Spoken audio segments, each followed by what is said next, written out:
اللہ علیہ وسلم نے فرمایا میرا رب کریم جب کسی کو بیمار کرتا ہے نا تو پھر اللہ فرشتوں کو بھیجتا ہے، فرماتا ہے جب پتہ کر کے آؤ کسی سے میری شکایت تو نہیں کر رہا۔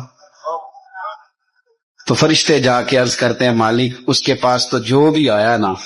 اس نے یہی کہا کہ الحمدللہ جس حال میں اللہ نے رکھا ہے میں راضی ہوں۔ اس نے تیری شکایت نہیں کی، اس نے تیری رضا پہ اس بیماری کو تیری طرف سے آزمائش سمجھ کے قبول کیا۔ میرے نبی کریم علیہ الصلوۃ والسلام فرمانے لگے، رب فرماتا ہے فرشتوں گواہ ہو جاؤ، اگر میں اسے اس بیماری سے شفا دوں گا تو جو اس کے پاس خون ہے اس سے بہتر خون اسے عطا کروں گا، اور جو اس کے پاس گوشت ہے اس سے بہتر اسے گوشت عطا کروں گا،